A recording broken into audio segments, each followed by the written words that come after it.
Hello. Good evening po. Salamat sa pagpunta niyo. Ako pala ang bali bunso.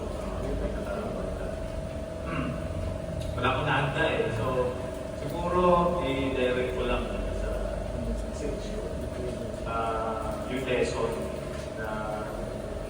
na natutunan ko sa kanya. And since maliit ako, yun yung nakikita ko sa kanya.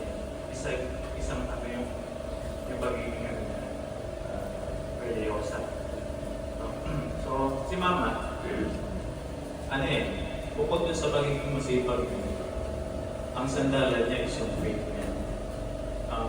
Sa lahat, nakikita ko yun sa lahat, gagawin niya, for example, kakain, paglalabas ng bahay, basta lahat yun, makukulan doon sa sabi. Ngayon yung lagi ginagawa. Sakit, kunyari ako may sakit ako, naalala ko yung dinala sa lahat ako. Aside ko sa mix, hindi lagi may fix tayo, may fix na kasama.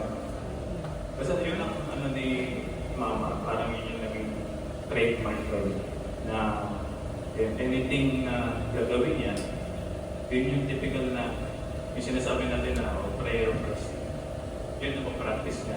I don't know kung pinagtutulong sa kanya nun. Basta yun yung natural niya na practice. And then,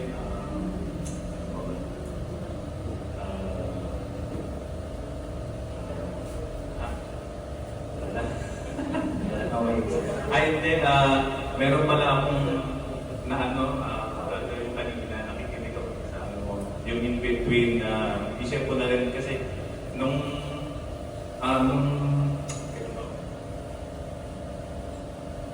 Friday, Saturday, nag-asikaso ako ng Mass for tomorrow. Nagpunta ko sa church, sa Parish Church.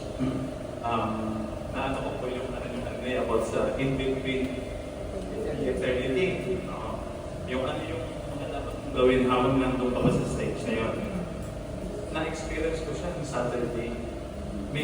Kasi nung sa church, pagkaayos ko po nung schedule ng Mass for Tuesday, tomorrow, gusto mo nang uwi na ako. So yung pag-uwi, going to the right, kung gusto mo mag-attend ng Mass, left turn ka.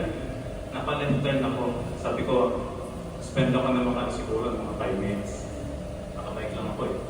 So pagdating ko po sa tapat ng simbahan, nagdasal muna ako. Tapos nung pauwi na ako, nagsimula na yung Mass.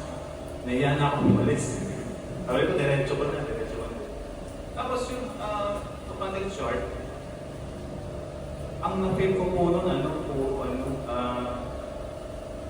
mas malungkot pero puro regret.